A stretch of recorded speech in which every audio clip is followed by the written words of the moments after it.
Exposures are real, and they're happening all the time. We did a landmark study some years ago now where we tested 10 Americans for the toxic chemicals in their blood. We sent 10 samples off to laboratories in the U.S. and abroad. And when the results came back, we found an average of 200 toxic chemicals out of the 400-some we tested for. Here's the kicker, and there's a talk online called 10 Americans that takes people through this. But the kicker is, these 10 Americans, they were babies in the womb.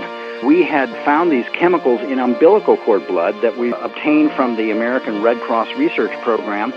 The parents gave up the samples of cord blood to the Red Cross for research, and we studied those and found 200 chemicals. The Vidal Speaks podcast. Episode 96, Ken Cook, Environmental Working Group CEO, on our exposure to toxins, poisons, or chemicals in our daily life and what to do about it. Welcome to Vidal Speaks. My name is Deborah Vidal, former 11-year LPGA golf pro turned classical homeopath, certified plant-based nutritionist, and wellness coach. Each week here on Vidal Speaks, we bring you knowledge, inspiration, or natural remedies to help you take charge of your health and feel your best.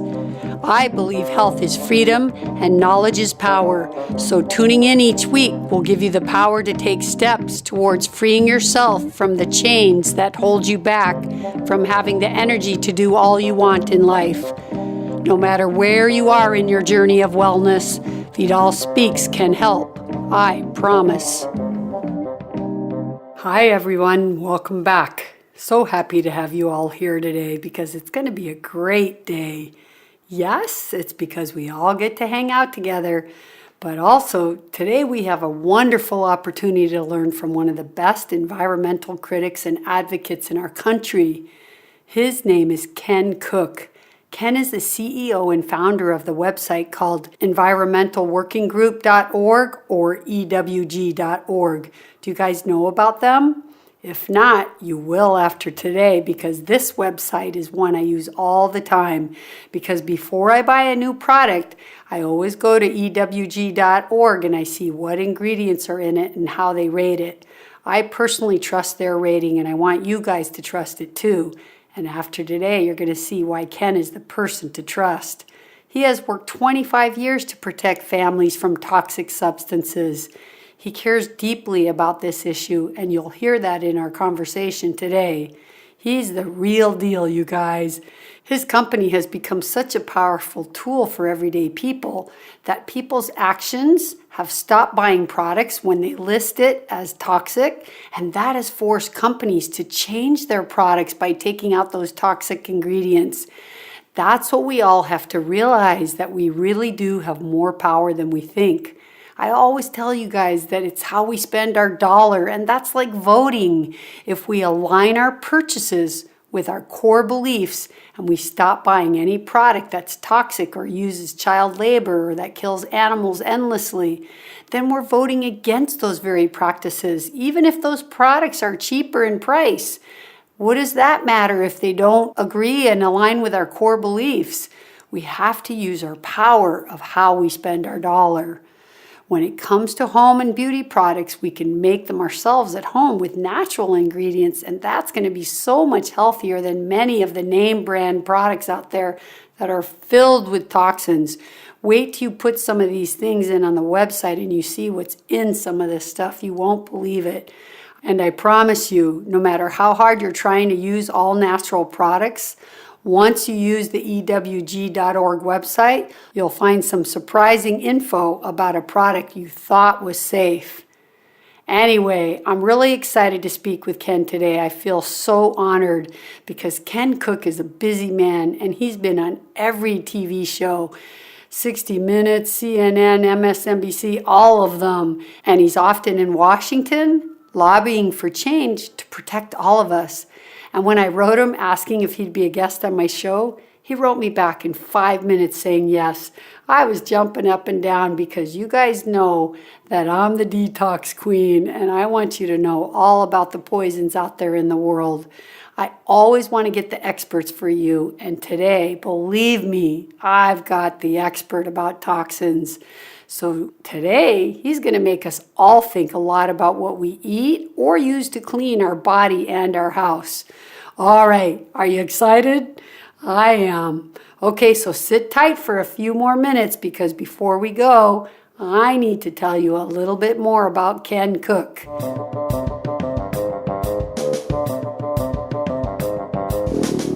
Ken Cook's bio is very long, but I'm just going to tell you some great highlights.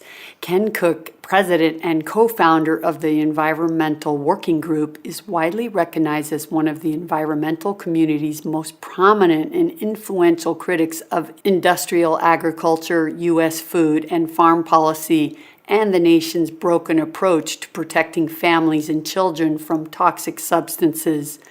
Under Cook's leadership over the last 20 years, EWG has pioneered the use of digital technologies to expose the harms done by misconceived crop subsidies, crop insurance, and runaway agriculture pollution.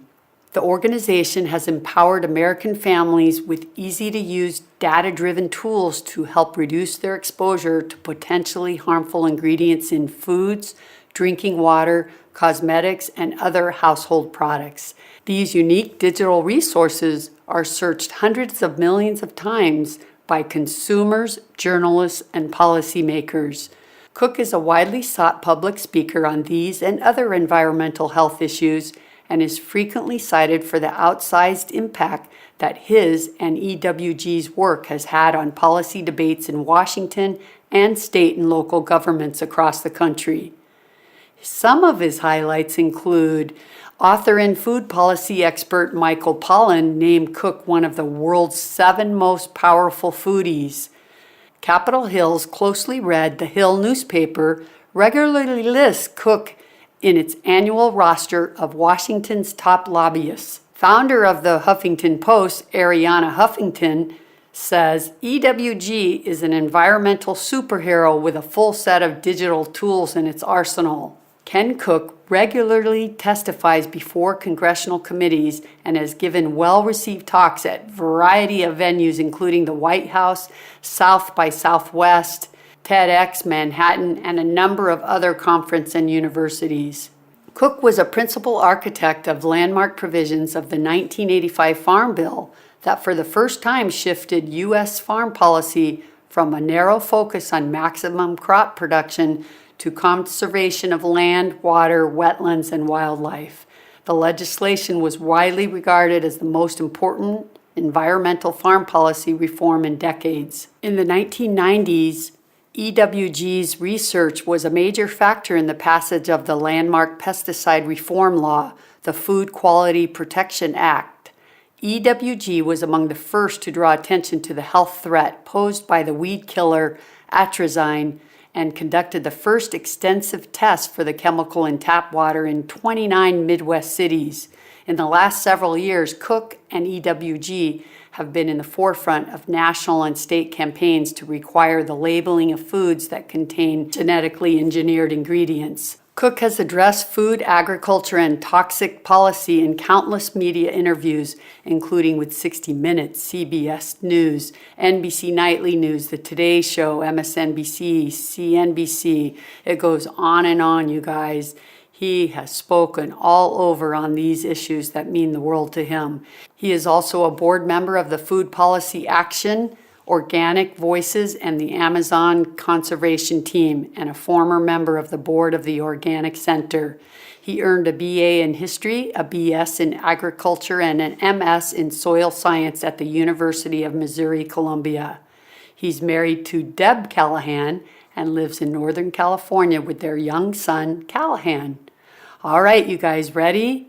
Well, I know you're going to want to pay attention to this one because there's a lot of information in this episode. So put those listening ears on, and here we go.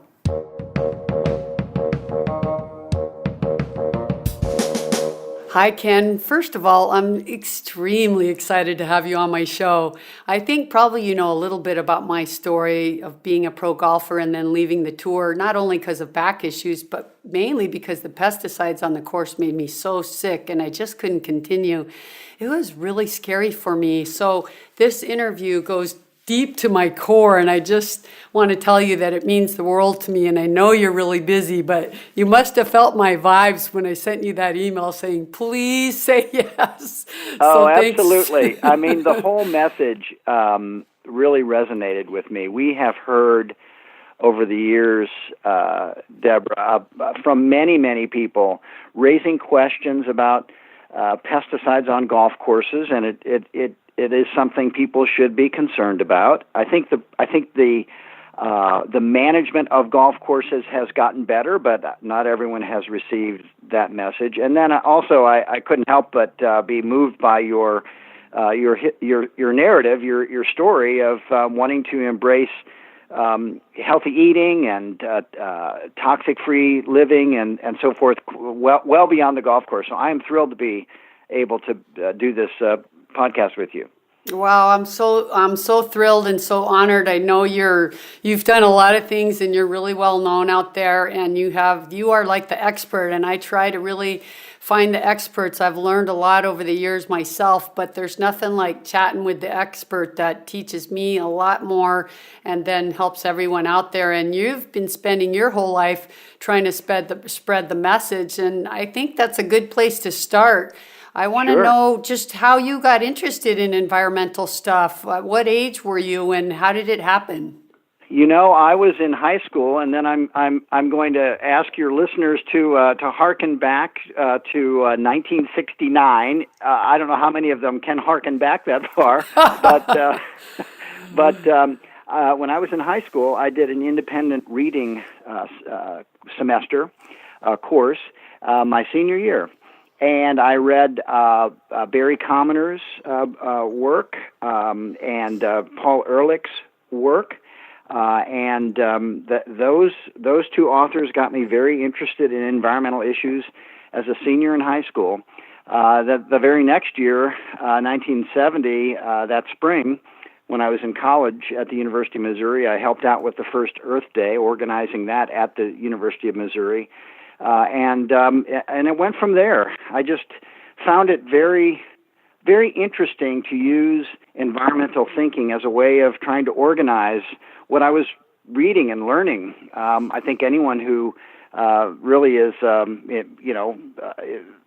their intellectual side, whether it's history or politics or policy or what have you, I think if you don't find your way to the challenge of environmental thinking, how everything is related to everything else, right? Buckminster Fuller once said, so memorably.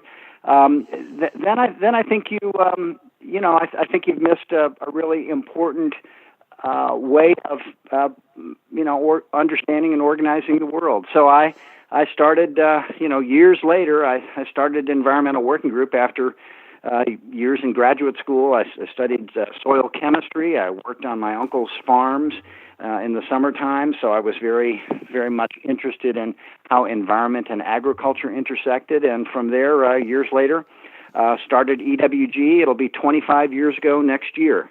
Wow! And we've done a lot of different things over that period of time. Some of them involving agriculture, some involving pollution control. But they almost always find their way back to a really personal connection to human health.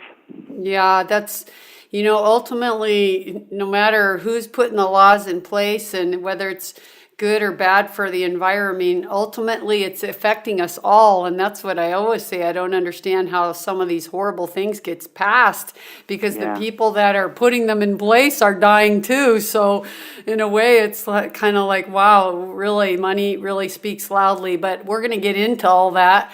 I laugh when you say about high school days. I remember that there was an ecology club at my high school, and it was like little did we know back then when you thought you were just talking about maybe recycling and stuff that it was going to become such a toxic world this many years in advance. So now it's it's really a must. So that's cool. You got inspired by some mentors that you read their books, and Yep. there's always got to be some great mentors in our journey. That's for sure. So Yes, and if anyone wants to go back and look at those books, just for the fun of it, they are really seminal works.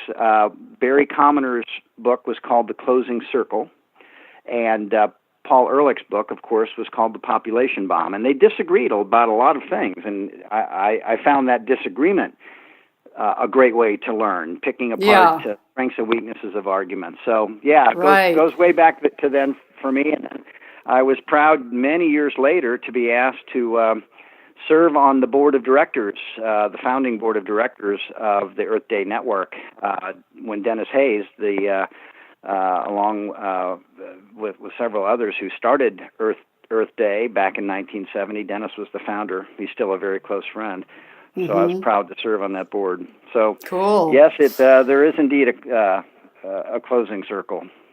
Yeah, now, just, not all the listeners may be familiar, although many of them that are into health probably know your website, but I just want I know you're the founding president and CEO of EWG, which is environmentalworkinggroup.org, but can you tell us in your words, what the website is, how people use it, and, why you even formed it?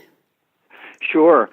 Well, we started off with EWG as an organization that did original research with the idea of affecting public policy and making change happen that way. That was back in the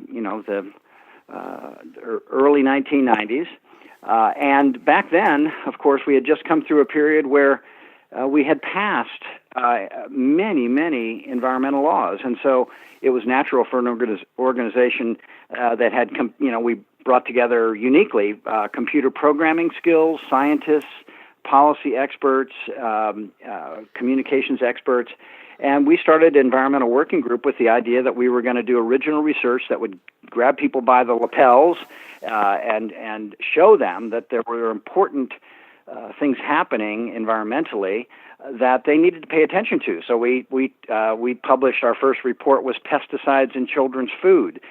We later tested baby food. We tested tap water throughout the Midwest and found herbicides in them. We finally, in the early 2000s, we started studying personal care products to see what ingredients were in the makeup and shampoos and skin creams we use every day. And in all of those exercises, we were really aiming to try and make a difference in public policy, to inform Washington, inform bureaucrats in federal agencies, inform members of Congress, to get them to do something about these problems. But along the way, Deborah, one of the things we learned was that the pace of regulation and lawmaking was slowing down dramatically, and now it's unthinkable. We couldn't pass today any of the landmark laws that guide our country environmentally now, right? We couldn't pass the Wilderness Act today. We couldn't pass the Clean Water Act or Clean Air Act or pesticide reform. We couldn't do any of that today. That's not what we thought was the future back then. We thought we would continue on with the trajectory that had been started in the late 60s, early 70s, where we would pass new environmental laws almost every year or revisit them. Reauthorizations, they're called, when you go back to, say, the Clean Water Act and refine it and update it. Well, that all ended really by the mid-1990s. It's a little humbling to recognize that. But we weren't seeing government respond. And when there was a law in the books that was strong enough to support, cracking down on polluters, it often took a decade or more to do that. So we started issuing information that could be used directly by consumers. We really started it in the 90s. We started giving people advice because they said, well, and reasonably, this is a reasonable question for a consumer. Look, I'm not into all the Washington politics, policies, and details, and there's no reason why everyone should be. But I want to protect my family from pesticides in food. What should I do? And so we started coming up with guidance. It's always easy to say buy organic, but sometimes organic is hard to find and hard to afford for a lot of people, right? Right. my friend Phil Andergan calls it private school for food.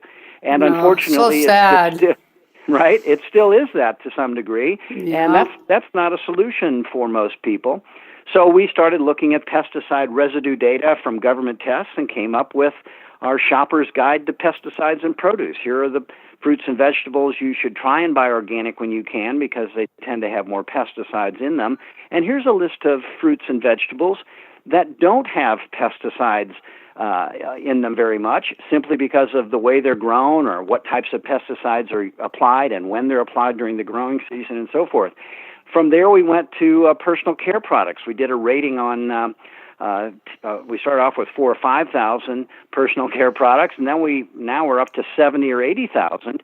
And the idea there was there's no regulation of the ingredients that go into your shampoos and skin creams and so forth.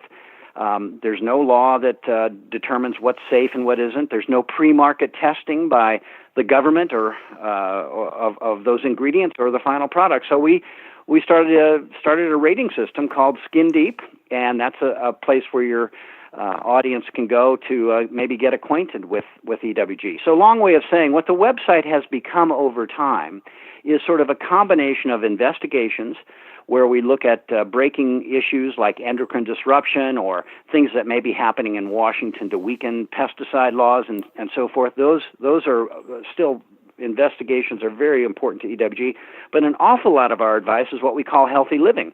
And we have a whole group in the organization that's devoted to producing consumer guides that give you, practical, actionable things you can do to dramatically reduce your exposure to toxic chemicals in day-to-day life. Yeah, I know I'm very familiar with your site. I used it in the 20 years of my practice. I gave it out a lot to my patients who were interested in living healthier. And I know, like, from what you're saying, so you started trying to, like, change public policy, but you realize that's difficult. And what people don't realize, and all my listeners know that because I say it many times, that, the consumers have more power than they think because the vote is our dollar, right? I mean, if you don't buy a product, they're basically going to go bankrupt if people stop buying it. And ultimately, they have to listen to what you're buying and what you want. And that is the hope of our future, is that our dollar can speak louder than most people think. And so in a way, that was smart that you kind of turned it around and then you said, okay, we still want to change public policy, but they're not listening and they're slow. So we're going to, put it out there to the consumer and let them know about all this toxic stuff, because maybe then by them not buying it, in the end, it changes public policy possibly. Well, that's exactly right. You put your finger on it, Deborah. I wish I could tell you that it was a grand vision and a strategic plan that produced this. We really stumbled into it, partly because we saw what the internet was doing to the media, which was making it very difficult to get stories that had the kind of reach that a story might have had, say, in the New York Times or even on the nightly news in the late 90s, right? You only had a few media outlets at that point to worry about.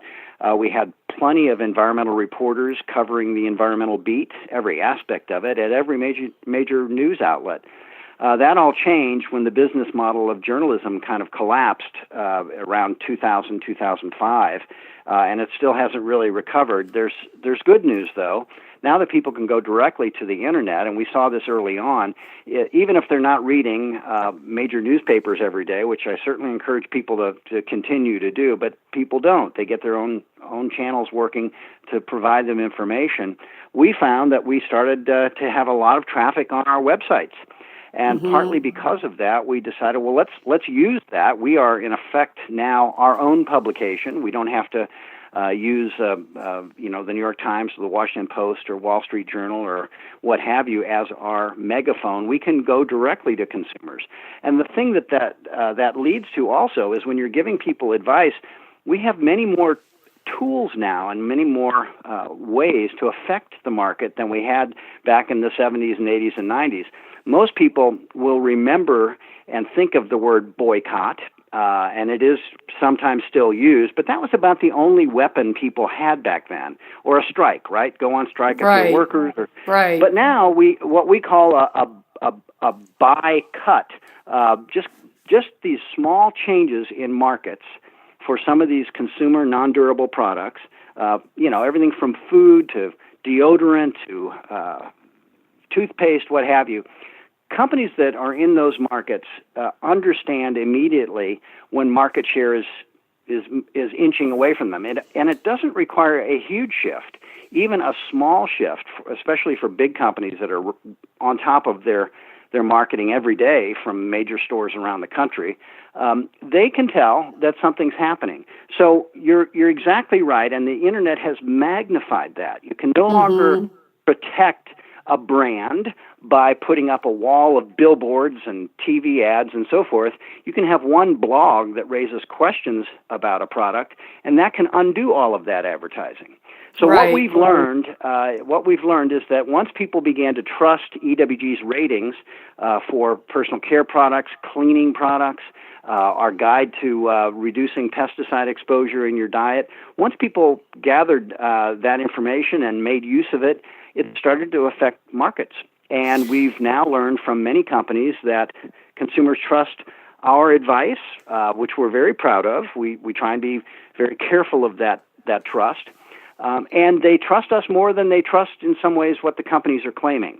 Well, that needs to happen, because you can't, most of these companies that make a product, or food companies like the egg industry, the dairy industry, their studies are funded by themselves, and they're flat out lies. I've done millions of shows and talked to people about like this kind of idea. You can't, you have to learn who you can read and trust, and you guys have been around a long time, and you're in it for the people and to change policy, and I think anybody who follows you absolutely knows and trusts that for sure.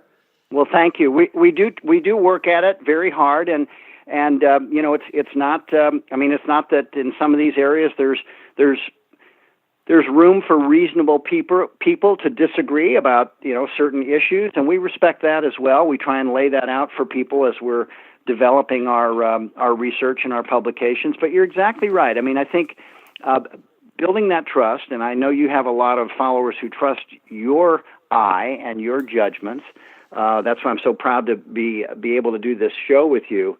That's really what it's come down to, and the internet has empowered that. It's created a lot of other issues, right? Like many different sources of information, and some of them not very reliable, that you can right at your fingertips with one Google search. You can end up, in a very dark hole when it comes to information. For sure. In ways, I would say modern day has made it harder in some ways, because you have access to maybe even more wrong information than right. Yes. But if you know how to dig, and if you can get your handful of reliable people, and then you follow what they say, and then you hear it over and over, that message among the people that you trust, and don't trust like industry funded studies, that doesn't make sense. You know, when there's a conflict of interest, I don't care where it is, whether it's in medicine or a pharmaceutical drug or a food, that's just flat out wrong. So yeah, you're right. You just have to learn, who are your trusted sources. And to me, the internet's been a wonderful thing, because having a practice, I could see, 6 patients a day. Right. And now I'm hoping I can get 1 million listeners sometime, because I want to have people to be able to turn their health around. And a lot of them don't know the truth, and they're being fed lies. So I think it's really important that, we just tell people the truth and expose them and educate them and let them make their decisions by, like you said, by voting with their dollar makes a big decision. Yeah, that's right. And, some of the basics there are, you want to look for transparency. You want to look for as much information as you can possibly get about individual products or brands. You want to know the basis for advice and recommendations. Someone should write that out and show you their reasoning. We try and be very careful about doing that too. It takes a little extra time, but we feel it's important for people to know the foundation of our thinking, and then maybe they disagree, and we'll have a little back and forth. We've certainly had some disagreements with companies, as you can well imagine. Oh, I bet. As our rating systems became more influential, more and more companies challenged the foundation of our thinking, or challenged our scientific interpretations. And just to be clear, we sit down and talk with those companies. We feel like it's really part of our job now, not just to talk to consumers. And this was a discovery, Deborah, that came to us, belatedly, I think. But we have something of a responsibility to talk to the companies that we work with, too. And sometimes we can't come to agreement, even with good companies that feel a certain way about a certain ingredient. And we try and do our very best to explain the basis of our science and our conclusion so that they know at least that we're being transparent in how we go about making our decisions. Yeah, but it also shows you how much power your organization has when companies are calling and wanting to meet with you and maybe even think about making changes or talk to you about it, because they realize if they're listed on there with a negative number of toxic ingredients that they're going to lose sales. So that's the whole point, and that just shows you that it's working.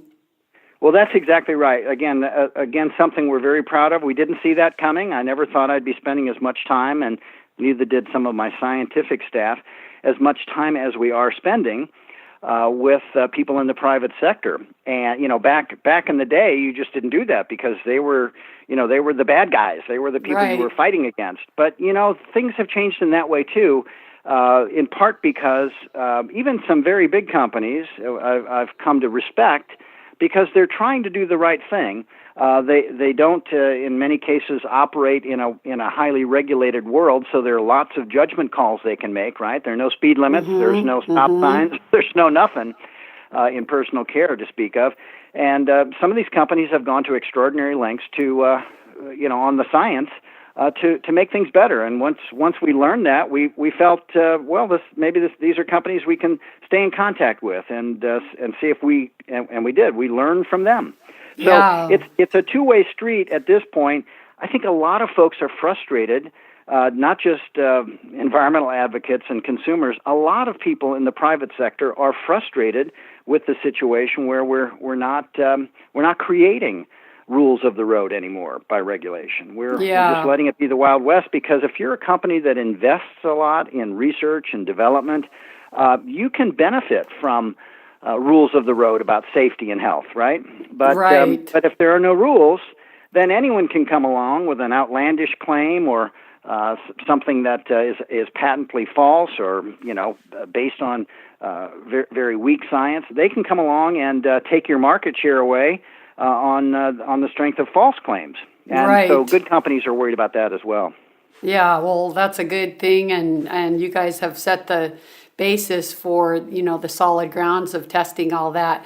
So let's talk a little bit about toxins and chemicals and things. There's so many out there. I mean, there's propylparabens and phthalates and heavy metals and artificial or synthetic flavorings and colorings and triclosan, hydrochloric acid. Oh my gosh, there's millions probably. It goes on and on, doesn't it? It does, and it's so really scary when you start hearing some of these and just realizing how many pesticides and poisons and chemicals that are in our daily life, whether they're products in our house.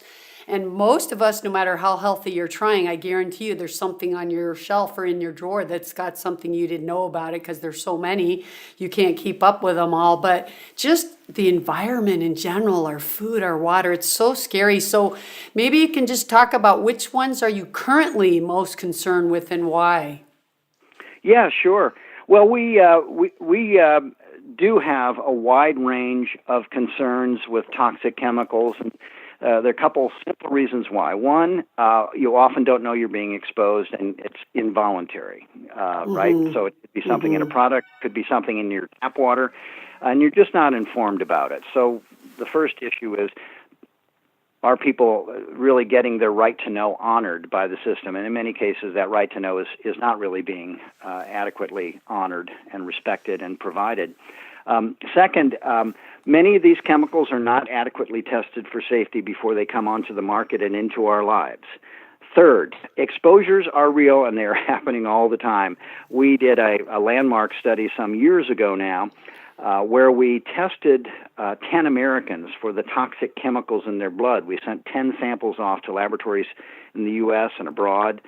And when the results came back, we found an average of 200 toxic chemicals out of the 400 some we tested for. Wow. In these 10 people. And here's the kicker, and there's a talk online called 10 Americans that takes people through this. But the kicker is, these 10 Americans, they were babies in the womb we had found these chemicals in umbilical cord blood that we obtained from the American Red Cross Research Program.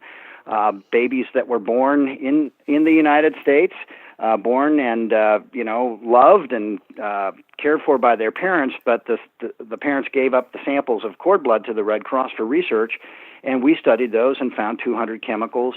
So babies are polluted. Industrial pollution begins in the womb. So the exposures are happening. We've tested teenagers. We've tested adults.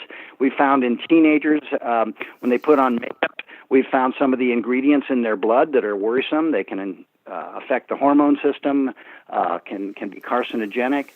We have found chemicals in breast milk that mothers cherish, of course, to nourish their babies, and so forth and so on. So the exposures are real, right? So we don't know what the exposures are happening. The chemicals aren't adequately tested. They are showing up in us. And then the final thing that we remind people is, in many cases, we have no data whatsoever on combinations of chemicals that may be more harmful together than they are individually, and that's because we only test chemicals one at a time. Yeah. So a pesticide comes on the market, and there's all kinds of pesticides.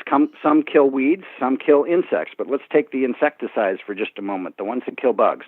They all of them operate by killing bugs by affecting their nervous systems, whether it's organophosphate insecticides or neonicotinoids that are suspected of causing problems with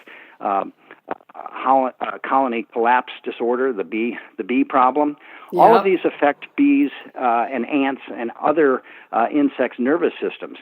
Well, we have many, many other nervous system components that are in our blood. We can have a little bit of lead, a little bit of PCBs, dioxins, insecticides. All of these can affect the nervous system, but we never study the effect of those nervous system toxins together in the laboratory. We never try and find out if 1 + 1 might equal 3 instead of 2. So for those reasons, we're worried about a wide range of chemicals. We're worried about carcinogens because many chemicals, even if they don't completely cause cancer, can trigger one of the steps that lead to cancer. We're worried about nervous system toxicants like insecticides, PCBs, all kinds of other substances that have been found in human blood or in the environment or in products. We worry about those. We worry about chemicals that can affect reproductive health for women. We're very concerned about women's environmental health at EWG, and very concerned that it's so many women are finding it hard to get pregnant or carry babies to term. That's definitely a modern day phenomena. That's for Isn't sure. It? Yeah. So it's a wide range of things. On our website, we try and take people through in different ways. Sometimes we'll look at from the product standpoint, Deborah. So we'll go through and we'll say, okay, these ingredients, based on our research, are linked to the following health effects. Sometimes we'll start with a health effect like cancer and go backwards from there and say, okay, now if you're concerned about cancer, we all should be, but people are especially concerned if they've had a diagnosis or someone they love has. That's when people have these aha moments. I'm sure you have a million of them in your practice, right? Yeah, right. Starting a family or bad news at the doctor, that's what gets people focused on environmental health. So if that's the case, we want to help people avoid some of the chemicals that could be contributing to cancer that are in their diet or in their cleaning products, in products in their home. So it just depends. We try and take it from lots of different perspectives and give people the best advice we can possibly give them once they've had that aha moment and they're awake to the idea that our environment is not just smokestacks off in some distant rural area, or it's not just polar bears or melting glaciers or wildlife in a wilderness area. The environment is every day. It's your health. The jungle, the wilderness you're walking through is not necessarily in some remote area. It could be the aisle of your grocery store or your drugstore. That's the wilderness we concern ourselves with at EWG. Yeah, that's a great way to put it. And gosh, there's so much you said there. But when you were talking about that study about the babies blood from the blood in the mother's cord.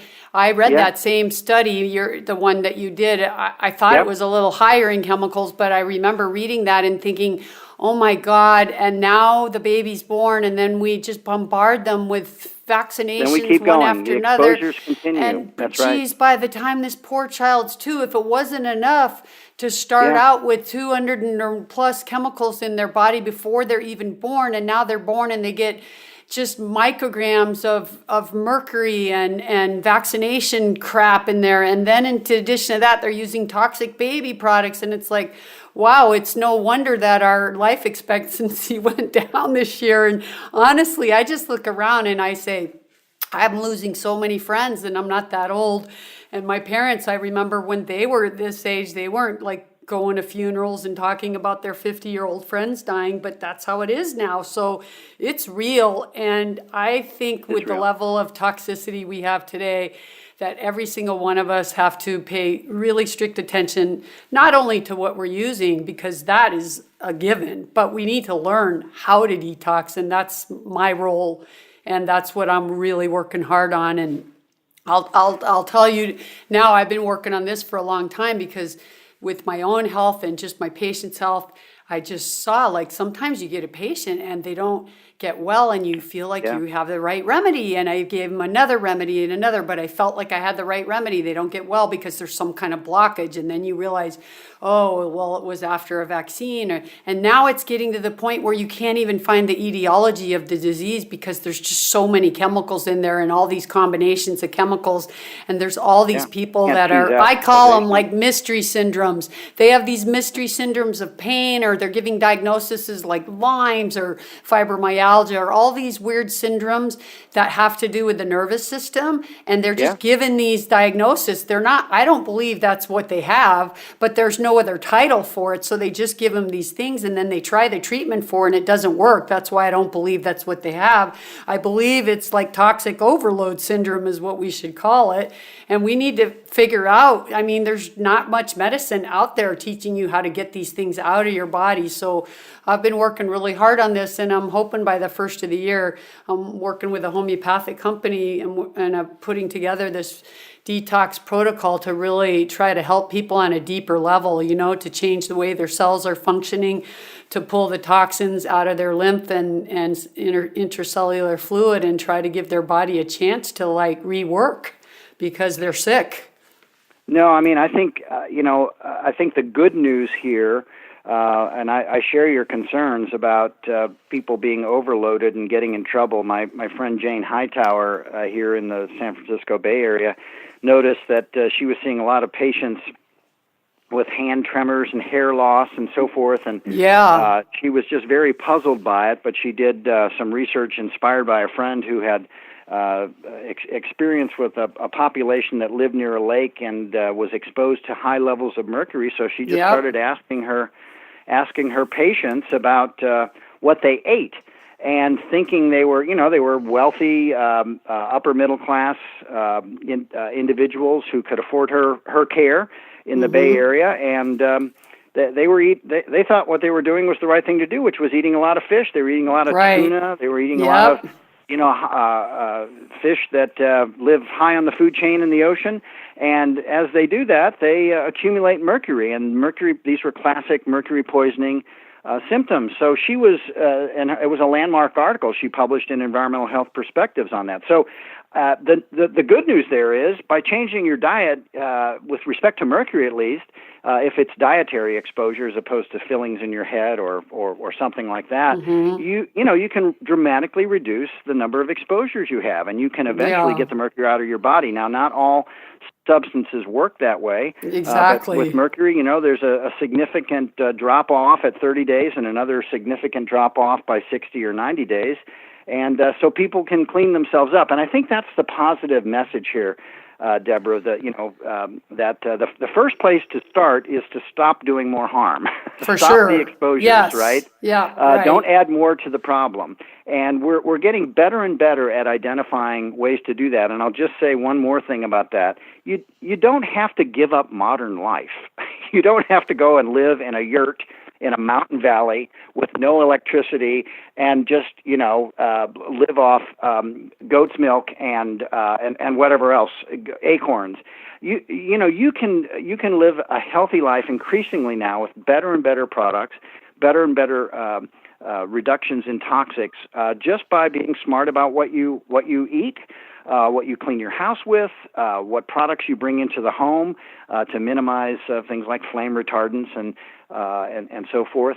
There's some really good news, and I think that movement has really caught on, where people are aware now that they can take control themselves. Yeah, that's the message, really. That's the whole message of my show. You can't convince people to eat a certain way. I mean, I talk to a lot of plant-based experts. I'm 100% vegan, and I try to, teach people how that's healthier, but everyone has to make their own choice. And ultimately, what I always say is we have to live and die by our choices, but to not know something is worse. To know something and then make your choice, that's different. But to not know something, that's right. Then you feel like, you got duped if you didn't hear it or didn't know it. That's exactly right. I about 4 months ago, I stopped eating meat. I saw a film called At the Fork, which I thought was an exceptionally powerful treatment of animal agriculture. A husband and wife team did it. I recommend it to anyone who's interested in this topic. It's very accessible. Now, here's someone in my own self, right? I've known about these issues for many years. Ultimately, what convinced me to take this new turn at the age of 65 was that I didn't like the animal welfare aspects of it, and I knew about all of that, but this film really brought it home. Whatever it is that gives you your wake-up moment. It is, so for sure. I think you want to just capitalize that and recognize, hey, something just woke me up. What am I going to do about it? And I'm very happy now that I've taken this course. I'm not sure I've got the most healthy diet now. I'm still adjusting, as most people do when they give up meat. But there is an adjustment period. I'm doing fine, and I think that's the key. Is once something clicks, don't ignore it. Yeah, exactly. And I think that's sometimes why people don't want to watch a movie like that or don't want to know more, because once you do know it, it really is hard to go back in a ways, because you can't unknow it. Yeah, that's good. Particularly good because it was a husband and wife team. She was a vegetarian of many years, and he was an omnivore. And they just had a very thoughtful way. They didn't beat you over the head with it. It was just a discovery process that they went through together, because they were a couple, and they trusted and were interested in one another, respected one another. And in the end, he didn't become a vegetarian like I did, but he certainly changed his behavior and was more aware of options in between vegan and omnivore. Mm-hmm. And I think that's an important thing to say to people, that there are choices that don't have to be extreme, so to speak. You can start off with something that's much more manageable. Yeah, and every little bit, I mean, just in environmental issues with animal agriculture, if everybody just ate 1 day a week like that, it would change. Yeah. So, the more you move the slider to the being 100% plant-based, I think the better your health is and the more you do for the environment. But if everyone moves a little, you're doing a huge amount, That's right. That's exactly. And you just got to meet people where they're at. And like you said, everyone has a different awakening moment, and that moment is there for some and not there yet for others. Yeah, so I think it's trying to be patient and not feel like we're running out of the time with the environment, because it is in such a crisis. I wanted to ask you a little bit about that, because I know you write a lot on this on your site, and it seems like all the non-believers out there to climate change, and with this current administration, they're just demolishing the EPA, and they're putting so many more laws into place that allow to dump more pollutants, and they've reinstated all these things that we had laws already where they couldn't do that. It just seems like we're going backwards, and I worry so much about our food and our water with this dumping laws that they're allowing again. And I just wonder if you could speak a little bit about this, because it feels kind of hopeless. No, listen. I'm with you. We struggle with that every day, because In this particular case, we are really facing some very serious challenges with respect to what we call the environmental rule of law, right? We used to lead the world here in the United States with respect to the environment, and the reason we did was we had bipartisan support for it. Going back to 1970 when Richard Nixon established EPA, and under his administration, we passed all kinds of environmental laws. We banned DDT. We did a lot of things back then.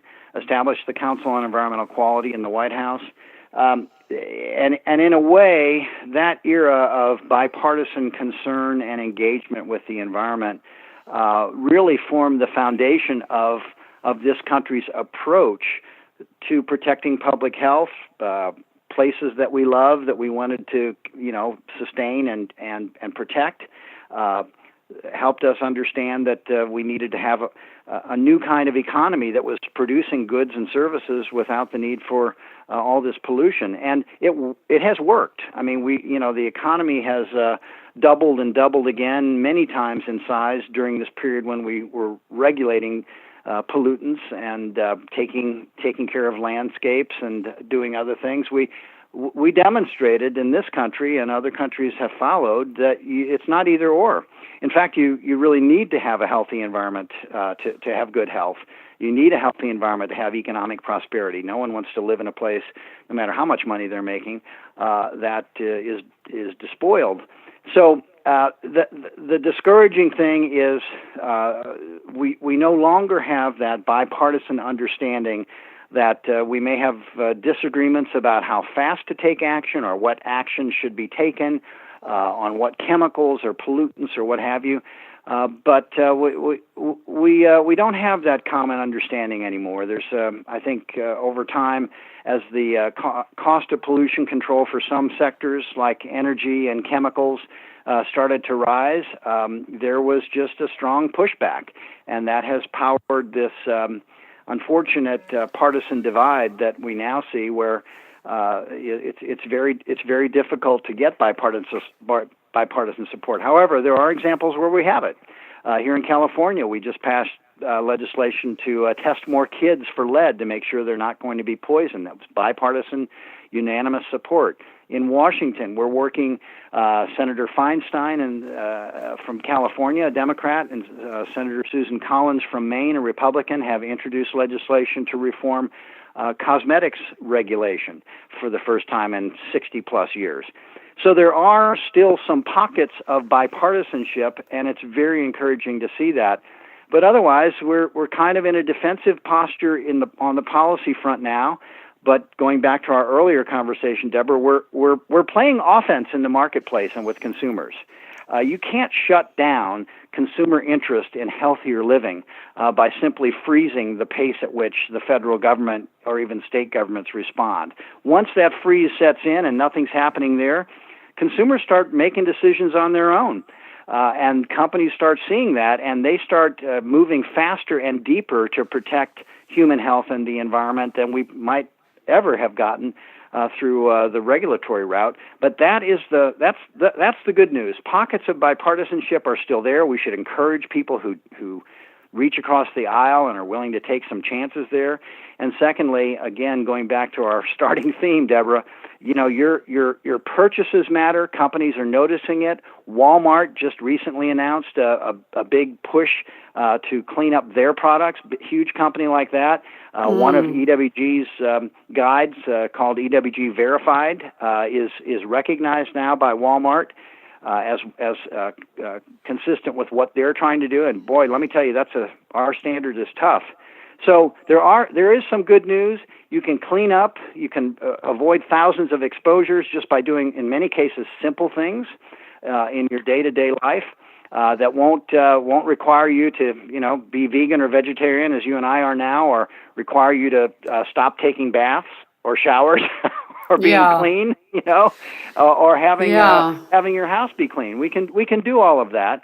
It's just a shame that there's so much energy being put in to weakening federal laws and regulations now, because that's not the direction we need to be going.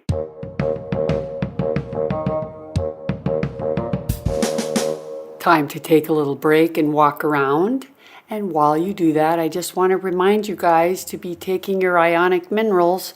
You know, it's really important to drink pure water, especially after you hear this show today, when we talk about all the toxins in our environment, which include our water and our food.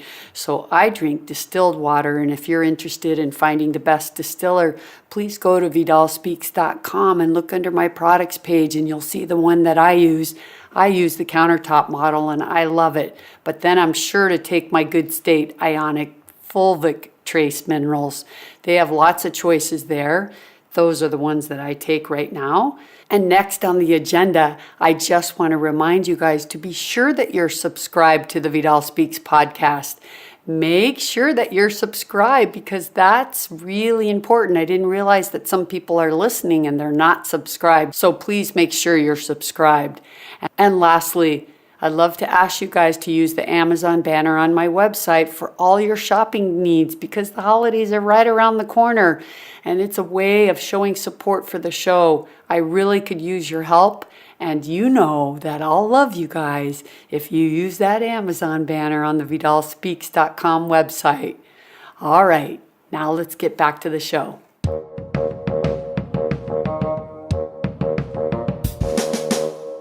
No, it's certainly not. But like you said, sometimes, you know, for things to really change, certain parts of it have to collapse, because then other people step up to the plate, or, you know, just change usually happens after something gets so low. So maybe we're there. And if we all do our own part at home, my bigger concern is like just for the earth in general, the safety of our air. You know, if you're adding new coal mines, and we're already mercury toxic and our air is so toxic, and we're adding 1,600 new coal mines. I mean, that just seems like we're going backwards. But then that all drops onto our food, and then we have a water problem, because now all that's going into our water.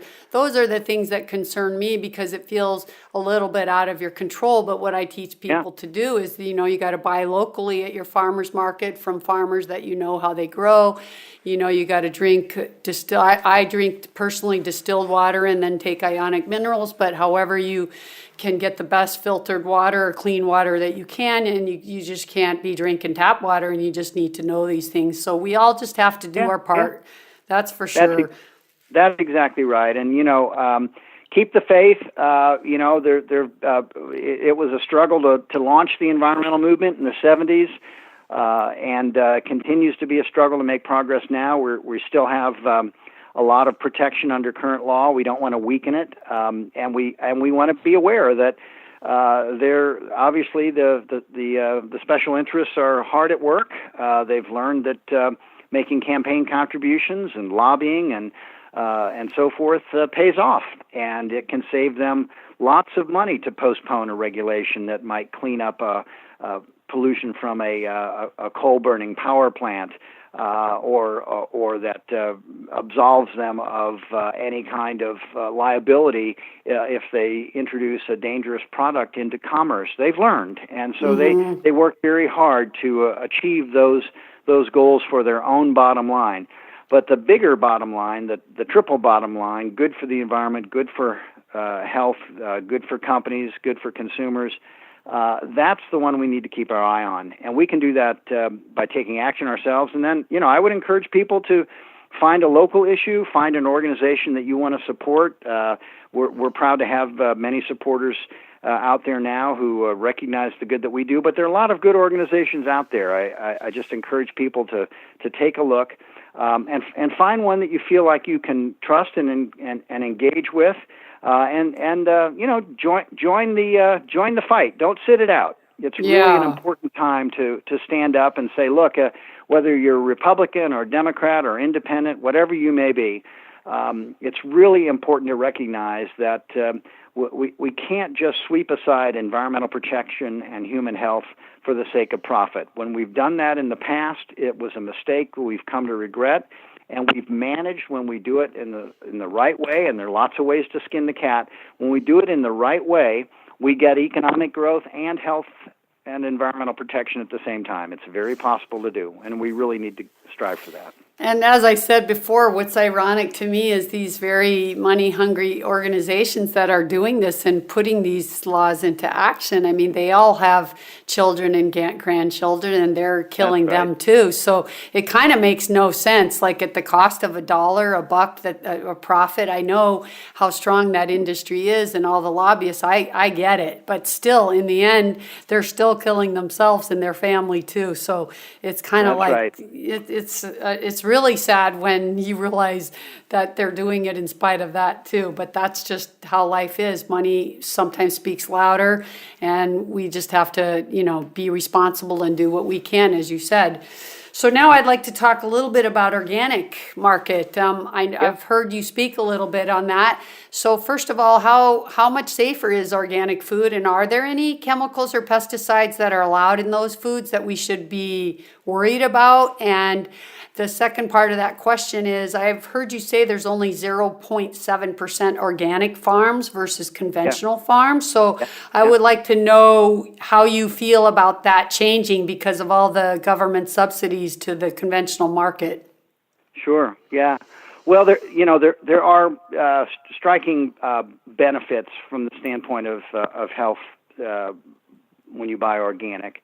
It varies a little bit by food type and food product, but generally speaking, the organic standard is a federal standard that was put in place by law in 1990. It took 10 years then to get the regulations completed, and those standards stipulate what organic means.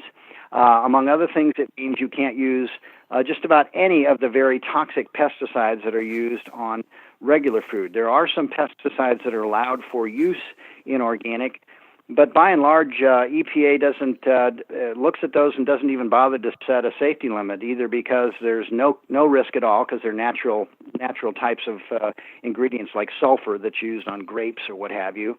And also because the testing shows that there's not much residue in the food when it comes to market compared to regular foods. Then, of course, organic can't use artificial hormones or other additives. There's a very small list compared to conventional food of the ingredients that are allowed on processed food organically. Very, very modest list there, and it's gotten smaller actually over the last 10 years as ingredients have been knocked out. So my general take on organic is that it really goes a very long way toward helping you eliminate exposures to toxic chemicals. It's assisting farmers, giving them a benefit of your purchases to farm in an organic manner. That means no artificial insecticides and weed killers being sprayed that are toxic, no artificial fertilizers that come from factories instead of from nature. So there are lots of benefits for organic, and we heartily recommend that people consider organic, again, if they can find it and afford it. And you can modify your food purchasing with some just a little bit of forethought. An organic apple might seem expensive to you, but just remember how much you're spending on that cup of Starbucks coffee. So if you move your food investments around a little bit, most people can afford at least some organic, and more people are buying it. We're at approaching a $50 billion industry now. There have been cases where the organic standard has not been honored. Most recently, there was a expose that came out of USDA that showed there were imports coming in that were mislabeled. They were supposed to be organic, but they had pesticide residues. That just means fraud. Someone was taking advantage of the system, and we have to catch those people and punish them. That sometimes happens. Sometimes happens with domestic organic here too, but it's still pretty rare. But the real problem is we don't have enough organic. We, as you said, we have a $1 billion or so food industry, depending on how you calculate it. We have 1 trillion dollar food industry, depending on how you calculate it, and we have just a $50 billion share. About 3% or so is organic.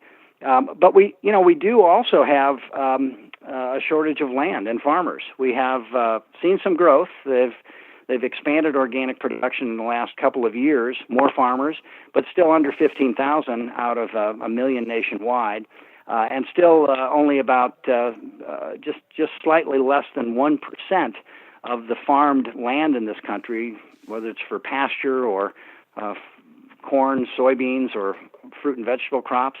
Only about 1% of it total is organic. We're doing better in some categories than others: potatoes, carrots, lettuce. The market share and the land share there is bigger because those are things that farmers have figured out how to grow on at scale organically. But we have a problem. We've got to figure out how we scale up organic without harming the pioneers in there. So we don't want subsidies to flood the market with organic crops that are going to weaken the price. We've never subsidized the farmers who started organic and formed the foundation of it. We have to be careful that we don't cause problems in the marketplace. And yet at the same time, we don't want organic to continue to be private school for food. There's much more demand than there is supply. I haven't talked to many companies in the organic food business who haven't at one time or another within the past year come up with ingredient shortages. There just isn't enough organic grain out there. We import organic soybeans from around the world, Canada and countries like Turkey.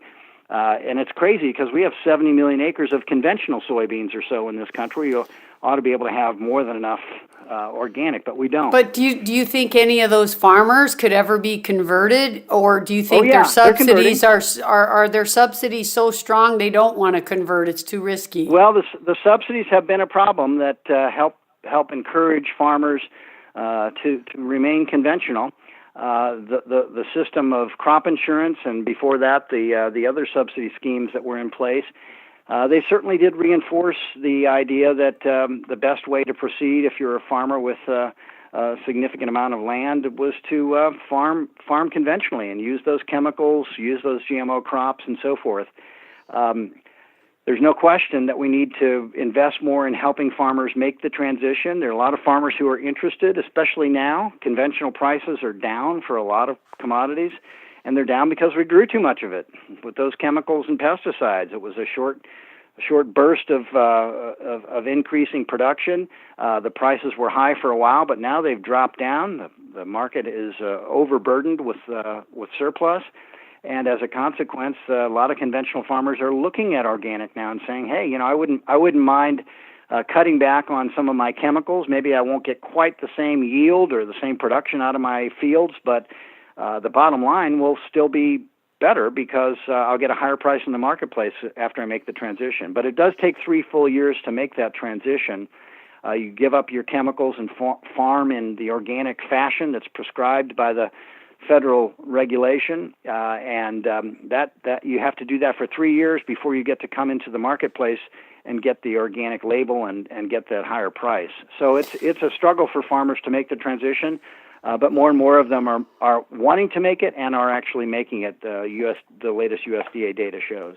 Well, and maybe when they start keeping better stats on how many of these farmers are dying from neurotoxic diseases like Parkinson's and all these kind of really destructive nervous system disorders and stuff, because as you said earlier, a lot of these neurotoxins, these pesticides as they use on the golf courses, I know a lot of the greenskeepers in the business of taking care of golf courses all have or die from these disorders. So maybe once they realize that, it might be a safer way of farming because they're guaranteed more, but they're killing themselves, maybe that'll help change it faster too. So that's always my hope. We can only hope. And a lot of farmers who have gone organic, you read their stories, and for a lot of them it starts with just a discomfort, if not an actual health problem, just a discomfort with using these chemicals on their farms. They don't want to be around the chemicals. They don't want their kids around it.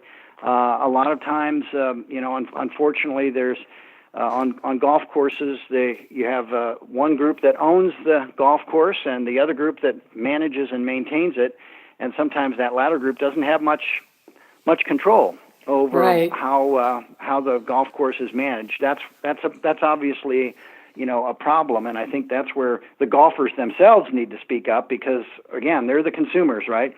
Yeah, exactly. And once they start speaking up, you can see that there's more responsiveness on the part of the owners of the various courses. But it's interesting, like at the course where I teach, because I still teach a couple days a week, and they'll be spraying on that day, and the guys that are spraying, the workers, they have their full suit on, and they're, and then they're spraying, and this foam and mist is going everywhere, and the golfers are 40 yards behind their truck playing.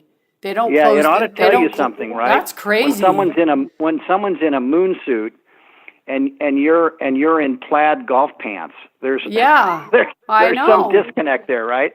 I know. And when I used to play on tour, the men that I'd play in these pro-ams with, they'd lick their ball to clean it, and that was my pet peeve. I would grab their arm and I would say, please do not do that. That's just so dangerous. So I notice these things because I'm just so aware, but I feel like I'm like a needle in a haystack over there, because a lot of people in that environment, they're not that interested in health. They're not that conscious about what I'm conscious about, but I still mention it to them because I see it so toxic, that environment. But what leads me also to ask you about the rice industry, because this is another industry that's recently gotten huge headlines about all the arsenic now, and it's so sad because rice has been used as a healing food. Look at the macrobiotic diet was so heavy on rice. A lot of these really healthy, people have consumed lots and lots of rice, but Dr. Greger's been covering this intensively, and now it's just loaded with arsenic. So I'd like to know your feelings on this, and all the people now in America just alone that eat gluten-free. Every gluten-free product is loaded with rice. Yeah. No, we've been following the arsenic issue in rice and rice-based products for quite some time, and what we've cautioned people to try and do is just eat a more diverse diet. Don't rely so much, but a lot of people who do rice, it's hard to reach them as consumers. Groups within the United States who that might be the cultural tradition, and it just it's just they don't always get word, at least through us. The FDA is concerned about it as well. They've done a number of studies testing food for arsenic, and of course we're very concerned about arsenic in drinking water in a lot of parts of the country, and in some cases that those drinking water levels are exceeded by some of the foods that have been tested by the FDA. So diversification, I think, of your diet is important there. Don't rely too much on rice. Is really the best advice that we can give at this time. Yeah, just there's so many other grains. You just got to move to those other grains. And then you don't have to give up rice completely. We're talking about chronic risks, not acute ones. So just like you said about meat, right? Just cut back on some of it, and introduce other grains that don't have this arsenic exposure, and you'll reduce your risk of and with arsenic, the risk is cancer. Yeah. And Ken, maybe you can just talk about a couple chemicals or things that are toxic in some beauty products that would be kind of shocking to most people. Like, what would be a couple ingredients that people wouldn't have much idea that would be hiding in their beauty products or their shampoos? Well, one thing you want to avoid are phthalates. They have been used in some fragrances. We don't know which ones, because fragrance is a catch-all term that the industry has made a great effort to keep that way. As a kind of a black box, fragrance can be dozens of chemicals, but the law doesn't require them to disclose what that might be. So phthalates would be one. Oxybenzone, that is sometimes used in sunscreens, is a good chemical to avoid. We recommend people go with mineral sunscreens instead. Those would be two examples of things. But the best thing to do is go to our Skin Deep website and go product by product. If you have a cabinet full of personal care products, go to Skin Deep, look them up on our site. Them will probably be in there. And then this may surprise your listeners a little bit, but we don't recommend that you should immediately just throw all of those out and waste that good that good money you've spent. But over time, just substitute out some of the more dangerous products for some of the ones we recommend as being safer.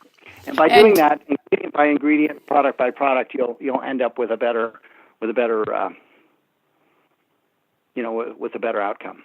Yeah, and do you guys, I think on your site there's some products. Now, I know personally there's some healthy beauty products out like isn't there one called Juice Beauty that's really clean? Yes, Juice Beauty is a great company. Beauty Counter's a great company. They're producing lots of great products there.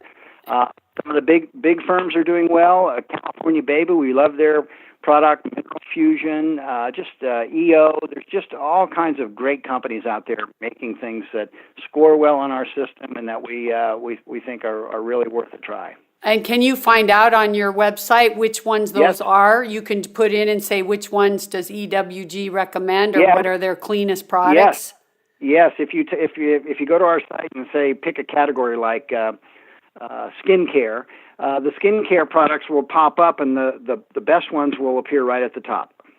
Great. That's really good because that's helpful when you want to go buy something. You want to just know which ones are clean already to give you some choices. Yeah, exactly right. Very cool. And does it take a long time to get a product on your site from when it comes out? It depends. If companies let us know, we put them in the queue, as it were, put them in line, and we try and get their rating up there as fast as we can.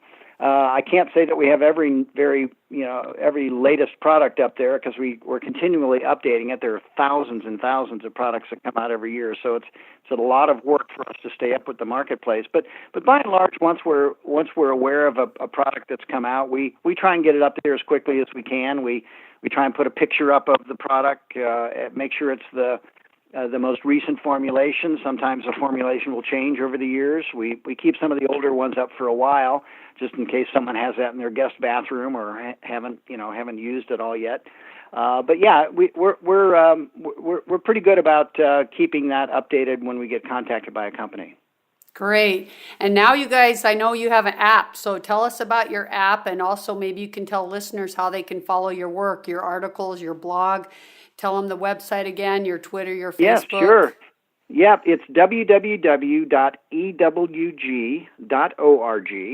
If you're a first-time visitor, or if you want to just find the spot on the site where you sign up for our email list, we send all kinds of tips. We do send solicitations for fundraising too. I'll just be honest, because that's an important part of how we finance our work.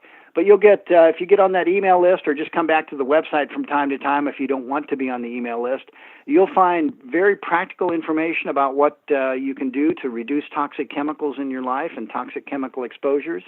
And I think you'll also find some things that will interest you on topics regarding public policy, what's going on with respect to chemical regulation, pesticide regulation. We're just starting to do some work on energy policy. So I think for someone who's interested or starting to develop an interest in their personal interaction with the environment and how to keep their health safe and their family's health safe, it's a great place to start. I would go to the Skin Deep section of our website for personal care products. Go to the Healthy Cleaning Guide. That'll help you figure out what's underneath your sink now and how to do better to avoid toxic chemicals. We have something called food scores that will help you identify foods in various categories. We have about 80,000 listed there. We rate those for nutrition and health and safety. So those are good practical guides, and we have apps too that work for all of those. So you can just use your mobile phone in the store, scan a barcode, or look up something right there while you're shopping, and it'll give you an instant feedback on our rating. And I can put all that info in the show notes. Is the name of the app? I have it. I can't remember the name of it, but I know it's an EWG app. Yep, it's the EWG Healthy Living app. Yeah, Healthy Living app. Okay, cool. And lastly, maybe can you just leave the listeners with 3 tips on how to start living a toxic-free life, even if they're already trying to today? What few things can they do to enhance that? Well, the first step is to use the theme of simplify in everything you buy. So you want products with fewer ingredients. You want to go to our guide and find which ones those are. I recommend that people start sort of one corner of their life at a time. The first step for some people that's easiest is look at your cleaning products underneath your sink.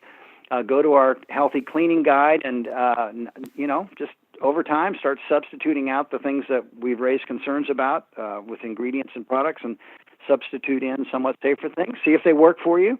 If it doesn't clean the way you want it to clean or smell the way you want it to smell afterwards, you won't keep using it, so you might as well keep looking till you find something that really does work for you. Secondly, since about 80% of the people who come to our website and are in our audience are women, I definitely recommend that people visit Skin Deep. And start with the products you might have in your medicine cabinet or your purse or your travel bag. Start looking up those products and see how they rate in Skin Deep. And then instead of just throwing them out, just go ahead and use them as you have. But once you've finished, try something that rates better on our guide, if that's of interest, so that you can gradually make that transition. And then finally, we recommend when it comes to one other category you could look at would be eating, right? Just eat a little healthier, eat lower on the food chain. The most important step you can probably take, other than reducing the amount of processed food you eat, is reduce the number of times a week that you eat meat, whether it's processed meat, lunch meat, and so forth, or steak, chicken, what have you. Just by reducing that, you're going to reduce some toxic exposures, because meat is higher up in the food chain, and in many cases that's where we do find some toxic chemicals. Plus, you'll be doing better for your health in many cases too if you eat a little bit less. I always tell people that if they have a doctor, if they have the biometric profile of the average American, which is a little overweight. I'm a little overweight myself. I'll just fess up to that. And they're here and they eat about the average amount of meat, and their doctor doesn't say something to them, then they need a new doctor, because all of us would be better off if we ate less meat, red meat and chicken in this country. Amen to that. Yeah. Yeah, that's 3 great tips, and I can second all of those, and I use your site all the time, so I just want to thank you for all your good work and educating us thank you, all. Deborah. But you're just such a great advocate for all the people, and I know in the end it changes the companies and the policy, but just from the people, I just want to say thank you, because I use it all the time, and I'm so happy to have you on my show and to expose all your knowledge to the listeners. So thank you, Ken, for taking all this time today and speaking with me. My pleasure. Thanks so much. Okay, well, you have a great rest of the day there. You're in San Francisco, right? Yes, I am. I'm in the Bay Area, just north of San Francisco, and it's a beautiful sunny day here, and I look forward to getting out into it. Thank you. Yeah, me too. It's finally fall. Yes. All right, you have a great day. Thanks again, Ken. You too. Bye-bye. Bye-bye.